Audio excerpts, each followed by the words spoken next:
ROLI does many great things around the world. Rob's talked about some of them.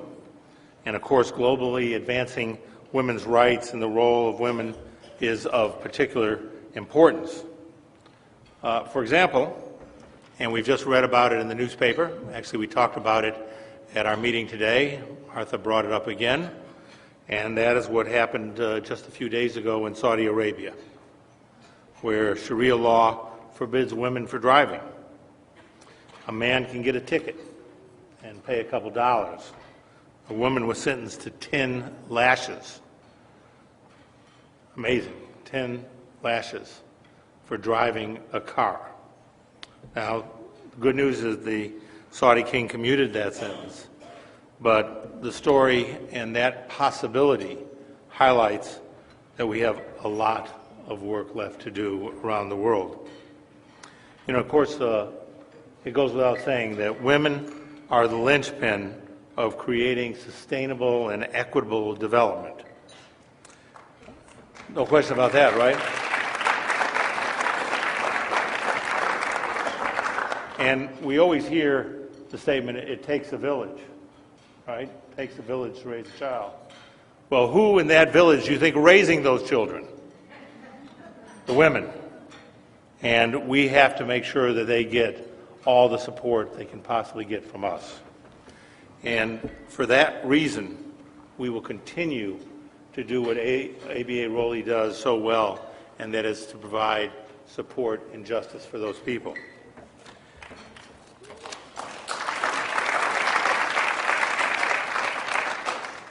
A person who symbolizes that justice is the person we're here to honor tonight. President Bachelet is a champion both of the rule of law and of women's rights. The Rule of Law Award has been given by the ABA since 1994 to lawyers, judges, organizations, and other champions that have performed exceptional work that have advanced the rule of law. Some awardees have been recognized for their work to establish an independent legal system, or to ensure access to justice, or the proper functioning of the justice system. Other awardees have been recognized for their work to ensure protection of individual rights and to address ethnic tensions, or to frankly just build a better society. Past award winners have included Václav Havel, President of the Czech Republic, former Chief Justice Hilario Davide of the Philippine Supreme Court, the lawyers and judges of Pakistan. And I remember being with a number of judges from Pakistan at a World Justice Project meeting, and I happened to be sitting next to one of them, and they gave me a copy of their laws of that year, and he had dog-eared a particular part of the laws, which is about this big, and it talked about the importance of the ABA and ROLI in making sure that when lawyers and ties like us and judges were taken off the bench, that we spoke out strongly about the importance of the rule of law, and that without our support, they could not have gone back to the bench. I think that's just a small illustration of how important the activities we do are to many people around the world. The Zimbabwe Lawyers for Human Rights received an award, and of course, most of us were here last year honoring both Justice O'Connor and Arthur Chaskalson, the former Chief Justice of South Africa. President Bachelet obviously needs little introduction, but that's not going to stop me from introducing her. While I invite you to read more about her work in the program, and all of you received a program, and if not, there are more programs outside as you walk out, and you should take the opportunity to read all the wonderful things this amazing woman has done. But I want to acknowledge just a few of the important initiatives that she undertook as President of Chile. These efforts not only benefited that nation's women, but they also strengthened the rule of law in that country. But it also strengthens the rule of law around the world. When you do something in your country that is seen as a model for the rest of the world, the impact on that does not stop at your borders. It continues everywhere, and we're so grateful to you for all you have done. Now, under her leadership, to just mention a few things, she ensured that men and women who did the same job received equal salaries. Doesn't that sound like a novel idea? It happens to be something that we truly appreciate. She drastically reformed the pension system, ensuring a base pension for all people, especially women. She assured women the right to breastfeed at work. She stiffened the penalties for men who failed to pay alimony. She established a domestic violence shelter for women and children, along with hundreds of nurseries around the nation.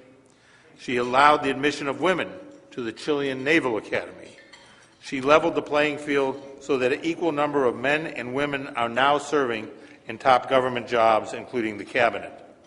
She also consolidated Chile's judicial institutions, which helped strengthen the rule of law in Chile. We need you here, and we need to follow you.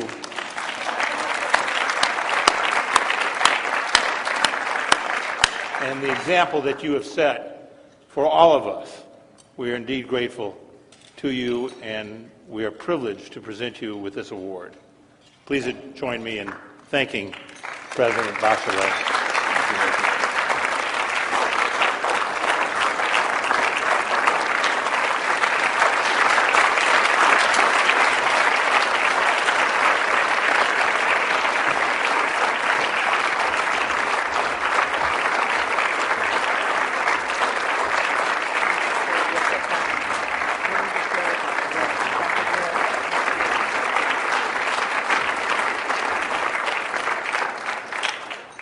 The 2011 Rule of Law Award goes to a most deserving recipient. Thank you.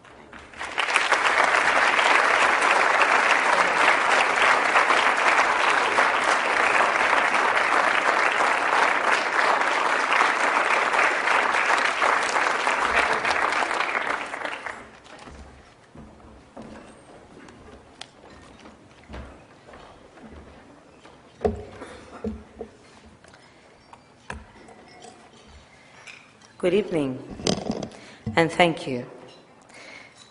It's really a pleasure to address the American Bar Association, and I really want to thank Chair Steve Zack and, of course, also Mr. Rob Boone for extending this invitation, and thank you all and express my gratitude. And I'm deeply honored to receive the 2011 Rule of Law Award on behalf of things we did and done because we believe it's the right thing to do.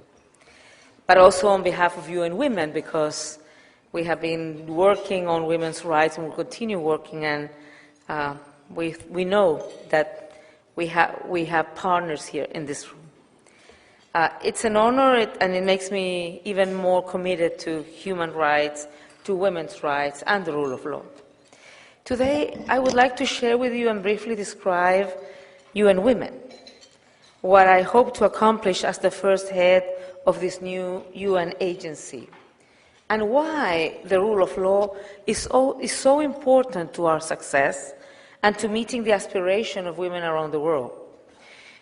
In July 2010, after 4 years of negotiation, the 193 at that time member states of UN took a resolution to create a new entity because of there was, in the past, 4 different entities working on women's issues, but they were fragmented, and they needed sort of to scale up their efforts, to give it a bigger relevance, and consider that women's rights were as important as other global issues. And it was an historic step made by the UN member state to accelerate gender equality and women's empowerment. And UN Women, as a global champion for women and girls, we are dedicated to accelerating progress on meeting their needs worldwide and supporting countries to meet their commitments to women. These commitments are articulated in numerous global agreements, including the Convention on the elimination of all forms of discrimination against women, that is zero, the platform for action that arose from the Beijing Fourth World Conference on Women, the Millennium Declaration that sets out a framework for international development cooperation, and the Security Council Resolution 1325 and subsequent resolutions on women, peace, and security.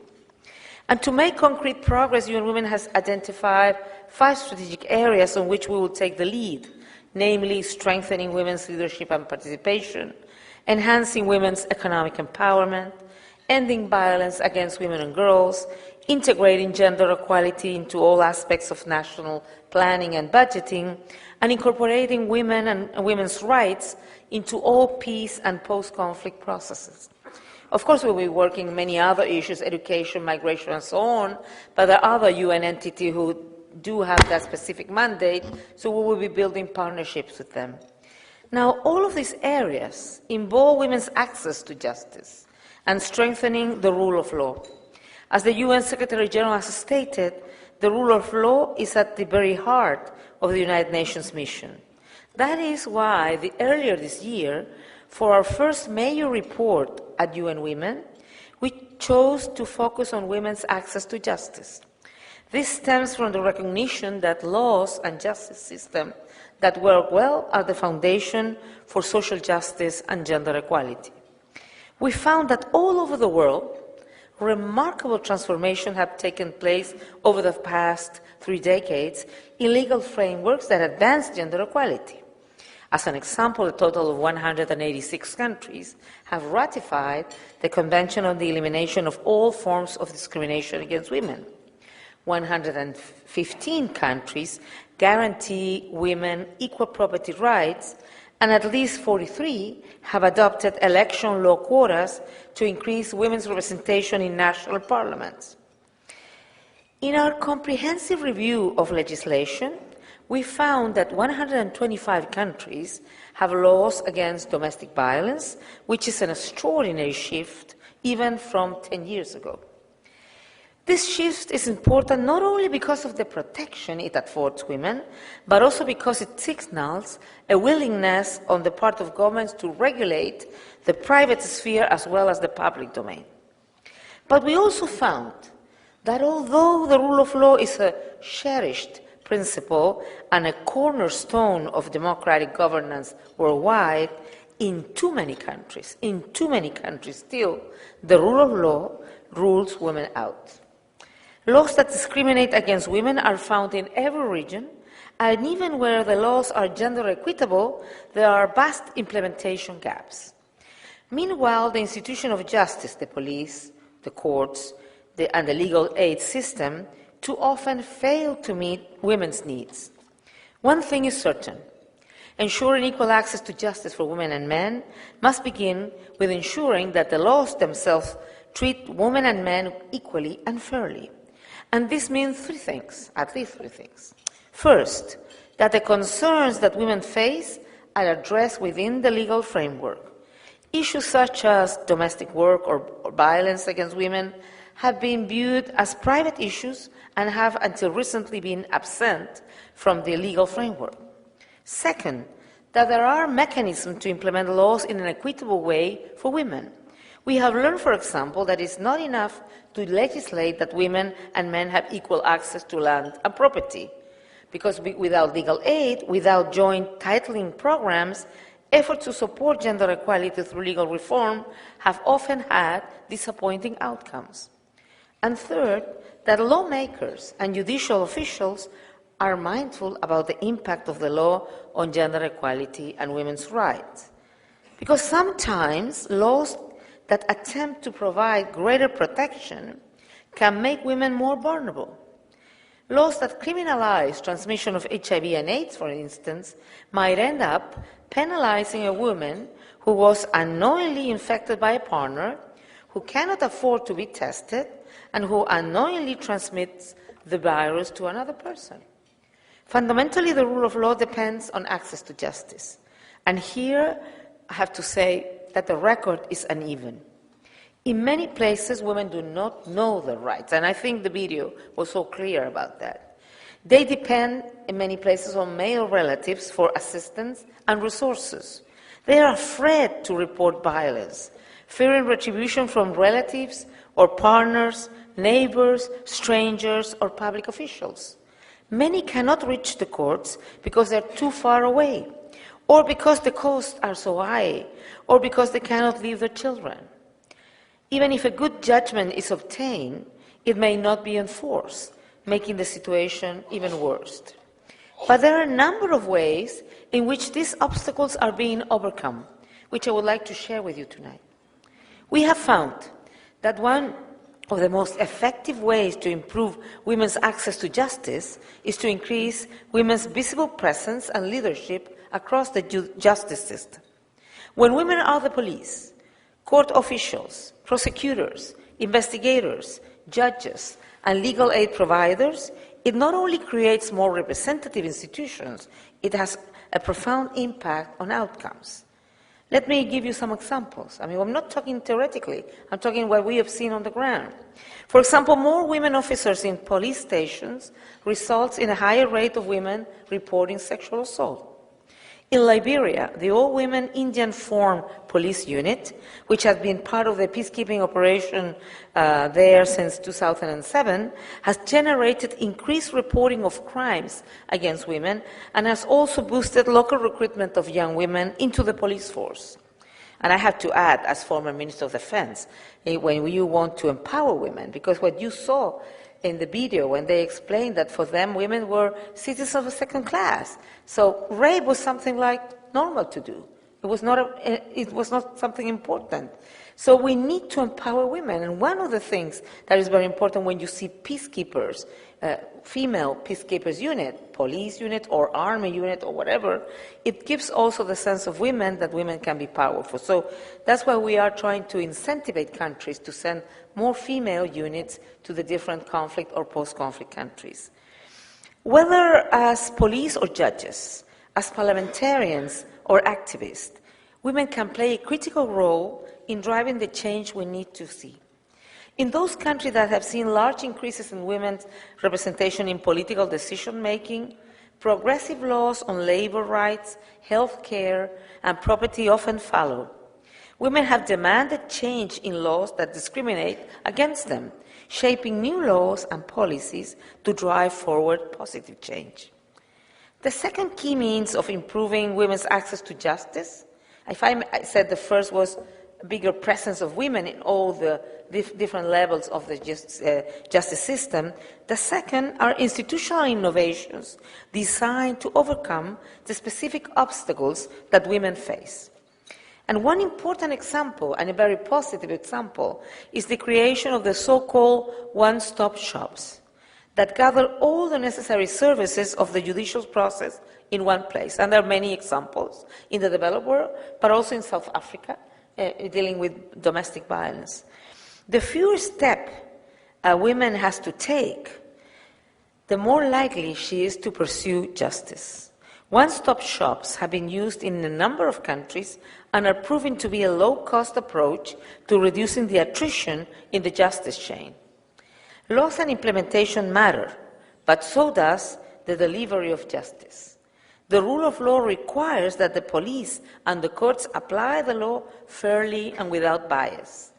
And this has been possible through the use of mobile courts. We just saw this fantastic video, but I had it before knowing I was going to see the video, which, as many of you know, have been used in Indonesia and Haiti in the aftermath of humanitarian disasters, in India and China to access remote rural areas, because they can deliver justice rapidly and with limited resources. And as we just saw in the video, the work that the ABA Rule of Law Initiative have been doing there in Kindu, but also early this year, there was a very important work done that secured an important conviction for crimes against humanity. And the case was, I don't know if the same case, because it's in Fiji this year. You know, in New Year's Day in Fiji, Eastern Congo, more than 40 women and girls were raped. And just 6 weeks later, this mobile court convicted, probably is the same case, 9 soldiers of these horrible crimes, meeting standards to due process and delivering justice with unprecedented speed. So really, it's a fantastic work what you're doing there. So yes, let's give an applause to the initiative. But equally important is the need to engage with sites of informal justice. For people in many developing countries, especially women, customary systems remain the only ones available. Yes, they are often not less accessible than formal justice systems. They may exclude women from decision-making and reinforce cultural norms of gender inequality. Transforming informal justice system is therefore of vital importance. It is also important to note that tradition and customs are not static, that they are constantly evolving to meet new needs and challenges. In Nepal, for example, UN Women partner with the UN Developed Program to set up committees of women paralegals to provide alternatives to traditional systems for women in remote communities, particularly conflict resolution services. On a recent visit by UN staff, the women in one community, some of whom walked 2 hours for the meeting, reported that the traditional leaders were, and I quote, closing down business, as people brought more and more cases to the women paralegals. This paralegal group has established trust through their fair judgments and were changing perceptions of justice in their community. And I happened to see in Liberia, when I visited there, in a rural area, there was this, I don't remember the exact local name, there was this system where it was a man thing that they brought people to the justice as a tradition justice, and they sort of define when those people needed to go to the more formal justice or where there was something that they could solve between neighbors and things like that. But in that particular place, now women, using the whole tradition, were dealing with a lot of issues like domestic violence. They were doing sort of a trial, but in terms of analyzing what the case was, and then if the case was really a crime, they would send it to the jail, to the police, and to the judiciary system. Otherwise, they will find and negotiate between the parties to find a solution. So women are also taking part in some of those, I would say, traditional justice system. But this leads me to another issue I would talk about briefly, that of the rule of law in post-conflict societies. In the wake of a conflict, states face the formidable task of dealing with crimes committed during the conflict and also paving the path to reconciliation, reconstruction, and justice. In this regard, the International Criminal Court has made many gains, not the least of which is the existence of architecture for international justice that recognizes sexual violence crimes as war crimes, crimes against humanity, and possibly genocide. Together with the International Tribunal for the former Yugoslavia and the International Tribunal for Rwanda, these institutions have indicted and prosecuted perpetrators of these crimes against women. Today, in countries in every region, women are demanding justice. They are demanding reparations, a seat at the peacemaking table, full participation in drafting a new constitution, or in representation in parliament and government position, in planning their nation's futures during reconstruction and transition, so their views and their perspectives can inform new institutions, laws, and policies. As we witness people around the world, from Tahrir Square to Tunis, make increasing claims on the government for justice and human rights, women are uniting and demanding that their voices be heard and their rights protected. Early this year, I traveled to Egypt, and I joined also colleagues in Tunisia for consultations to advance women's leadership and rights in democratic transitions. In April of this year, the political reformers of Tunisia achieved what had been unthinkable only months earlier, a draft electoral law calling for full parity in the political representation of the new Tunisian democracy. In Egypt, they have articulated the Egyptian Women's Charter, calling for the greater representation of women in government, in drafting the constitution, in running for public office, in ministries, in justice, in parliament, and also demanding the revision of discriminatory legislation, and in particular, the reform of family law, and also they are demanding a strong Department of Women and Equality in the government. From my own experience in Chile, I know that these transitions are pathways rather than a single path. The processes of democratization and the institution of the rule of law are a unique moment for mending broken ties within communities, shaping institutions, and projecting the desired future for the country in the coming decades. And I would like to stress that women's struggle to achieve a greater voice in political leadership is not just about advancing the rights of women. It is about achieving better outcomes for all the citizens. So in summarizing my remarks, let me say first, and this I think you will find funny that I mention it, but I will explain it. I will say first that law matters, and I think this is a strange place to say that laws matter. But I mean not only by its own merit, but also because it generates other consequences. And let me explain. Laws matters because where there are domestic violence laws, for instance, prevalence is lower and fewer people think that violence against women are justified. Where there are laws to protect women's access to land or their divorce and inheritance rights, women are now claiming these rights. Second, laws matter, yes, but implementation also matters. It's no use having good laws if they are not implemented or enforced. Clear mandates and procedures are needed to instruct public service providers to implement the law, and funding for the law and the funding that will permit to implement it for implementation and monitoring is essential. And third, of course, the infrastructure of justice matters. Courts and the justice system provide a vital accountability mechanism for women. And finally, of course, women's empowerment and leadership matter. Where women's voices are heard and their demands are heeded, the rule of law stands a better chance of being deeply rooted within society and institutionalized to deliver justice.